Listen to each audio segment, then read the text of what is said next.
Maging si Nanida ay nagulat sa biglang sulpot ni Ashley at parang tigre na sinugod si Joy. Sa lakas ng pagkatabing nito sa kamay ng babae ay kamuntik na itong matumba. Dumoble ang galit na nadarama ni Joy nang makilala ang babaeng nanakit sa kanya. Nakaramdam pa siya ng insecurity dahil mas maganda ang katawan nito kaysa sa kanya. So, hindi lang pala isa ang anak dito ni Marlon, kundi dalawa. Biglang namula ang kanyang mukha dahil sa galit. "Stay away from my mom!" Galit na pumagitna si Gabby sa dalawa at idinipa ang dalawang kamay upang protektahan ang ina. Pumalatak si Joseph at nilapitan si Gab. Inutusan niya rin si Nida na kunin si Jello at ang isa pang kasamang bodyguard ay siniguro ring hindi malapitan ni numan si Ashley. "Hey, put me down!" Inis na nagkakawag si Gab nang buhatin siya ni Joseph. "Young master, kapag nalaman to ng yung daddy, hindi na kayo muling papayagan na makapamasyal." Biglang bumait si Gab at hindi na nagpumilit na bumaba. Nakaramdam ng inggit si Joy nang makitang sobrang protektado ang mga bata at ang ina nito. Samantalang sila ng anak niya, tanging yaya ang mayroon. Pinagtitinginan na sila ng mga naroroon at mukhang sila ang kawawa na kanyang anak. Nang umiyak ang anak dahil natakot sa komosyon, ay niyakap niya ito at tinawagan si Marlon. Ngunit walang sumasagot kaya ang ama na lang niya ang tinawagan. Lumapit na rin ang staff sa dalawa at isinama sa office upang pag-usapan ang naging problema. Napabuga si Jomar ng hangin sa bibig nang matanggap ang mensahe mula kay Joseph. Muli niyang sinilip ang amo sa office nito at abala pa rin sa kausap. Nangunot ang noo ni Marlon nang mapansin na hindi mapakali si Jomar. Sandali siya nagpaalam sa mga kausap mula sa video call at tinanong ang assistant kung may problema. "Sir, lumabas po kasi ang asawa at anak niyo." Hindi nagustuhan ni Marlon ang narinig. Sumenya siya kay Jomar na bigyan siya ng ilang minuto na magpaalam muna siya sa mga kausap online. Patapos na rin ang discussion kaya walang naging problema. Matapos may close deal, ay agad niyang hinarap si Jomar. "Bakit hindi mo agad sinabi sa akin?" Tanong niya kay Jomar habang kinukuha ang cellphone na nakapatong sa lamesa. "Nasa kalagitnaan pa lang kayo ng meeting kanina, sir. Saka maayos naman sila kanina at pumunta sa bahay ng kanyang pamilya. At ngayon?" Bakas na sa boses ni Marlon ang pagkabahala. Pagtingin sa cellphone ay may missed call si Ashley at iniwang mensahe. "Nasa isang mall po sila at nag-cross ang landas nila ni Joy." Napabuga ng hangin sa bibig si Marlon at agad na tinawagan si Ashley, ngunit hindi sumasagot. "Nasa kabilang linya po si Joseph." Mabilis na inagaw ni Marlon ang hawak ng cellphone ni Jomar at kinausap si Joseph. "Sir, nasa loob pa po ng opisina ang asawa niyo at kinakausap ng management kasama ang ina ng batang nasagi ni Senyorito Yelo. Send me your location. Make sure na walang ibang nakakalapit sa kambal."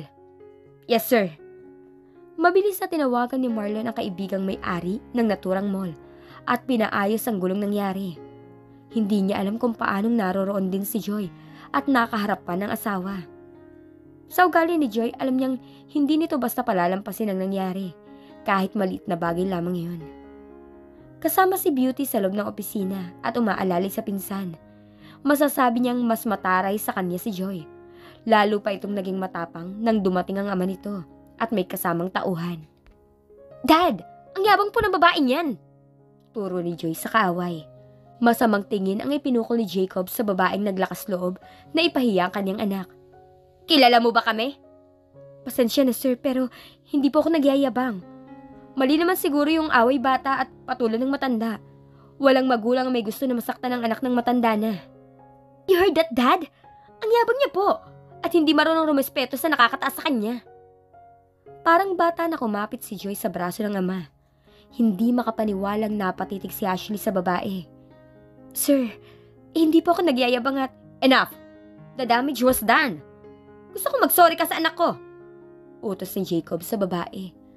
Unting-unting naubos ang pasensya ni Ashley at galit na hinarap ang Ginoo. "Ang anak mo po ang dapat na mag-sorry sa ginawa niya sa mga anak ko at hindi ako." Ramdam ni Beauty na nagtitimpi na lang ang pinsan, kaya nilapitan niya ito. "Ashley, magpakumbaba ka na lang muna dahil kilalang tao yung kausap mo." Hindi pinansin ni Ashley ang ibinulong sa kanya ni Beauty. Matalim na tingin ang ipinukol ni Jacob sa babae at hindi nagustuhan ang pagmamatigas nito. Wala pang naglakas loob na ipahiya siya o pakitaan ng ganitong ugali.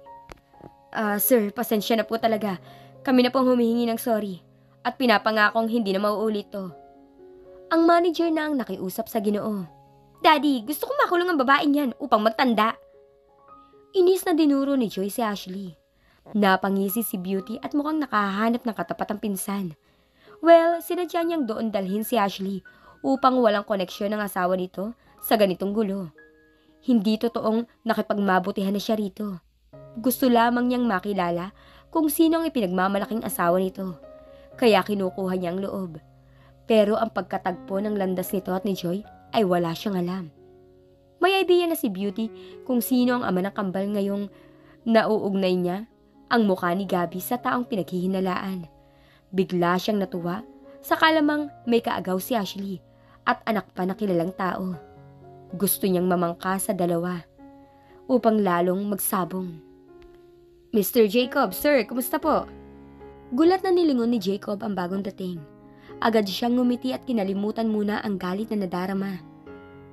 Mr. Senas, napadaan ka. Ngumiti ang Ginoo at nakipagkamay kay Jacob.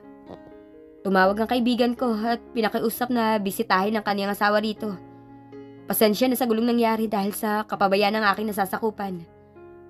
Lihim na napalunok ng sariling laway si Jacob at sinulyapan ang babaeng nakaaway ng anak. Ang akala niya ordinaryong mayaman lamang ang babae. Kilala niya si Arsenas. Kung nag-abala pa ito na pumunta roon, ang ibig sabihin, VIP ang kaibigan na tinutukoy nito. Sa labas ng opisina, nagmatigas si Gab na mauna na sa sasakyan. Ayaw niyang iwan ang kanyang ina. Huwag ka mag-alala sa mami mo, may inutusan ang daddy mo. Lalo lamang nainis si Gab sa sinabi ni Joseph. Para silang may nakakahawang sakit na hindi dapat makilala na anak ng kanilang ama. Nagre-rebelde ang kanyang kalooban dahil mukhang naaapi ang ina. Pumalatak si Joseph. May pinagmanahan talaga ng ugali ang bata. Mukhang umiksi na agad ang pasensya nito, gayong ang bata pa. Siya dapat ang nandito upang ipagtanggol kami. Galit na iwinaksi ni Gab ang kamay ni Joseph nang tangka siyang hawakan sa kamay. Kuya, huwag ka nang magalit. Umiyak si Jello at nakonsensya dahil siya ang dahilan kung bakit nasangkot ang ina sa gulo.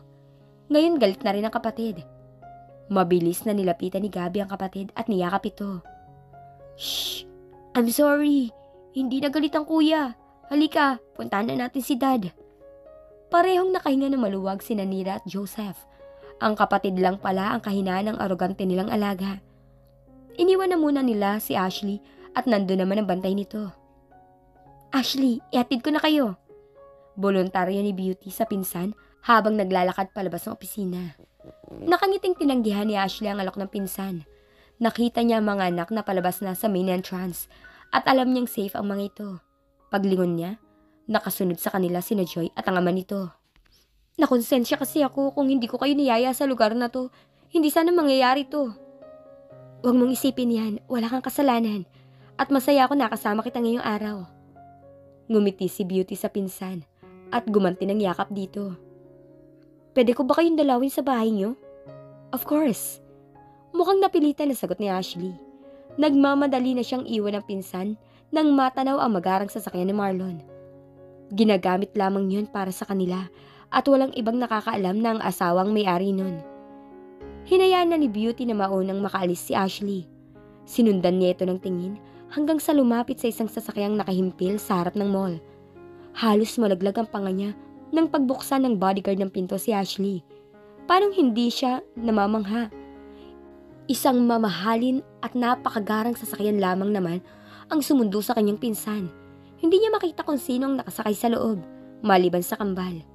Muling nainggit si Beauty sa pinsan dahil isang bilyonaryo ang napang-asawa nito. Sa loob ng kotse, ramdam ni Marlon na galit ang lalaking anak.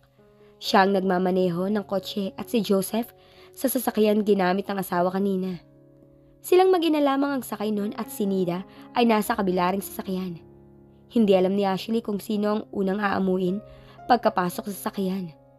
Ang asawa madilim ang oras at ang anak na panganay naman ang sungit na mukha. Si Jello malungkot na tingin lang sa kapatid. Napaiyak si Joy nang makita kung saan sumakay ang babaeng kaagaw kay Marlon. Sigurado na siya ngayon na may kaugnayan nga ito sa lalaking mahal niya. At ang kambal, hindi mapagkakailang anak ni Marlon. Daddy, do something. Timbagang na napabuntong hininga si Jacob. Sampal sa kanyang pride ang nangyari. Ngayon lalo na at masama ang loob ng anak.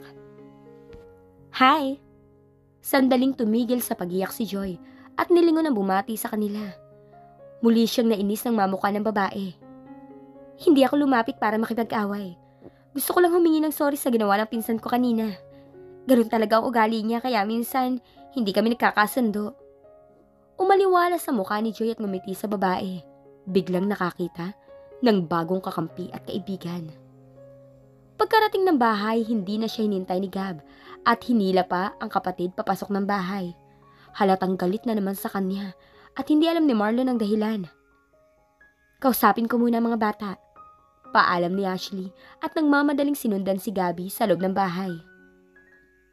Alam niyo ba kung bakit galit si Gab? Tanong ni Marlon kina Nida at Joseph. Nagtatampo lang po siguro, sir. Sa inyo? Hindi niyo daw kasi sila na ipagtanggol at gumagamit lagi ng ibang tao upang ayusin ang gulo. Napahinga ng malalim si Marlon. Walang salitang iniwan ng dalawa at pumasok na sa loob ng bahay. Sabay na nagpalitan ng tingin sina Joseph at Nida bago nagkibit-balikat. Ayaw muna nilang pumasok sa loob ng bahay at mukhang magkakaroon ng giyera sa pagitan ng mag-ama.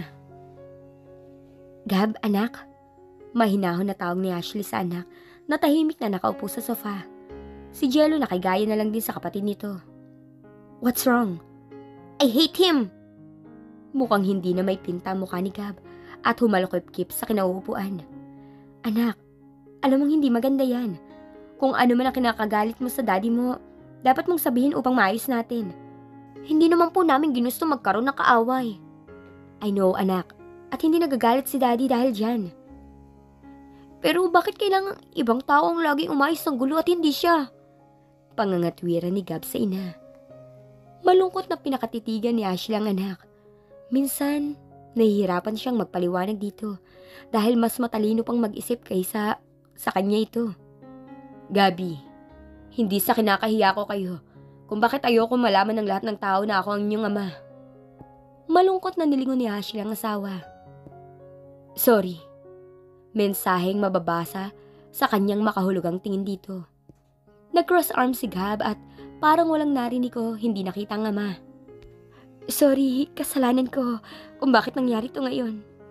Naluluha at yumuko ng ulo si Ashley. No, it's not your fault, Mom. Kuya, please, huwag ka na pong magalit kay Dad. Umiyak muli si Jello at niyakap ang ina. Naihilamos ni Marlon ang palad sa mukha at pareho nang umiyak ang mag-ina. Pagtingin niya kay Gab, nagmamatigas ito.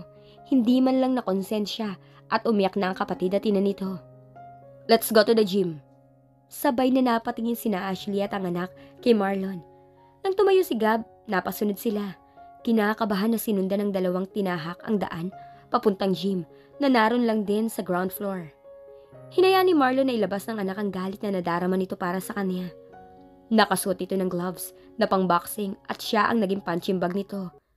Napangisi siya nang sa unang suntok, hindi siya natamaan. Hinayaan niya lang itong sumugod at inilagan niya hanggang sa mapagod ang anak. Sa halip na umiyak at hindi nagawa ang gusto, lalong na inisigap sa ama.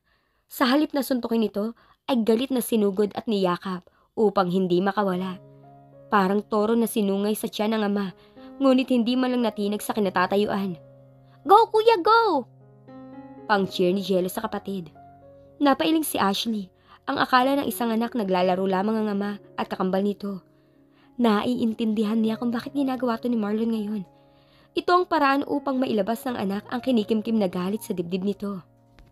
Are you tired? Tanong ni Marlon nang maramdamang humina na ang lakas ng anak. Pasalampak na umupo si Gab sa sahig at hinapo. Gumaan na ang kanyang pakiramdam pero hindi pa rin sapat yun. Look, mahal ko kayo kaya ayoko malagay sa panganib ang inyong buhay dahil sa akin. Umupo na rin si Marlon sa sahig paharap sa anak. Ayoko maging kapatid ng batang yun. Tumaas muli ang timbre ng boses si Gab. Come on, Katulad mo, nangangailangan din siya ng aruga ng isang ama. But I'm pretty sure na hindi ikaw ang ama niya. Hindi ko ramdam na kapatid ko po siya. Nakangiting ginulo niya ang buhok ng anak. Pareho lang naman sila ng nararamdaman nito. Wala ang lukso ng dugo na tinatawag nila para sa taong kapamilya. Isang linggo lang, after that, malalaman na natin kung sinong totoong ama niya. Paano po kung ikaw nga ang ama? Mukhang namang problema na naman ngayon ang itsura ni Gab. Then, kailangan natin siyang tanggapin at mahalin. Mukhang matandang napabuntong hininga si Gab at nakipaglaban ng titigan sa ama. Paano ang mama niya? Pigil hininga na hinintay ni Ashley ang sagot ng asawa sa tanong ng anak nila. Ina lamang siya ni Tristan. Kung inaalala mong baka angkinin ako ng babae niyan, hindi mangyayari ang iniisip mo. Positive man o negative ang result. Ipakikilala ko na kayo sa publiko bilang aking tunay na pamilya. Unti-unting humulma ang ngiti sa labi ni Gab at natuwa sa narinig. I love you, Dad! Nakangiting niyakap niya ang anak at hinalikan to sa noo. Me too! I love you, Dad! Nakangiting nilingon ni Marlon ang isa pang anak at niyakap din ito. Pagtingin niya kay Ashley, tinaasan niya ito ng kilay. Nakagat ni Ashley ang ibabang labi at nahihiyang isa tinig ang laman ng puso't isipan. But Mommy doesn't love me. Pinandilata ni Ashley ng mata si Marlon. Nang sabay na lumingon sa kanila ang mga anak, ay napilitan siyang magsalita. Of course, I love your dad. Nalungkot ang kambal nang makitang malungkot ang mukha ng ama. Inis na lumapit si Ashley sa tatlo upang pagbigyan ng gusto ng asawa. I love you. Napilitan ka lang yata eh. Tonong nagpapakampi sa anak na sabi ni Marlon. Mom, you should hug Daddy. Tinuruan ni Jello ang ina upang hindi na magtampo dito ang kanilang ama. Sinadyang idaga ni Ashley ang katawan sa asawa pagyakap dito. Kinagat niya rin ito sa balikat upang makaganti. Pero ang loko, mukhang nagustuhan pa ang kanyang ginawa. Sadyang nagpakatumba mula sa kinauupuan at napadapa siya sa dibdib nito. Sobrang saya ng kambal nang makitang naging malambing na ang mga magulang sa isa't isa. Sa mall, nagpalitan ng numero sina Joy at Beauty. Nagkasundo agad ang dalawa at parehong may pinagkasunduan. Sa halip na sa bahay ni Marlon umuwi, ay sumama si Joy sa kanyang ama. Ayaw na siya pauwi ng ama sa bahay ni Marlon sa hindi niya alam na dahilan. Pagdating ng bahay, agad siyang nagdabog at sinabi ang tungkol sa larawan. Dad, alam mo bang tungkol dito? Napailing si Jacob. Alam niyang galing kay Dale ang larawan na yun. Ang akala niya, nagkasundo na sila ng lalaki tungkol sa bagay na to. Ayaw niyang magalit sa kanya ang anak, kaya itinanggi niya. Dad, akin lang si Marlon. Ayoko na may kaagaw kami ng anak ko. Huminahon ka muna, anak. Ako na bahala sa babaeng yun, kaya ipanatag mo yung isipan mo. Pangaalo ni Jacob dito. Agad na tumigil sa pagiyak si Joy at yumakap sa ama. Thank you, Dad. I love you. Pero mangako ka na susundin mo lahat ng sasabihin ko, okay? Mabilis na tumango si Joy sa ama. Hayaan mong si Marlon na maghabol sa'yo ngayon. Huwag mong ipakitang sobra mo siyang mahal para ma-realize niya ang halaga niyo sa buhay nito. Namilog ang mga mata ni Joy at bakas sa mukha ang tuwa. Ngumiti si Jacob sa anak. Kailangan niyang utuin nito upang mapasunod. Ang totoong dahilan, hindi maaaring magkaroon ng chance si Marlon na maipa-DNA test ang kaniyang apo. Pinakuha na rin niya ang gamit ng apo sa bahay ni Marlon at sinigurong walang naiwan. Alam niyang hindi pa huli ang lahat. Sino nga kaya talaga ang totoong ama ng anak ni Joy? Ano naman kaya ang plano ni Beauty at Joy laban kay Ashley?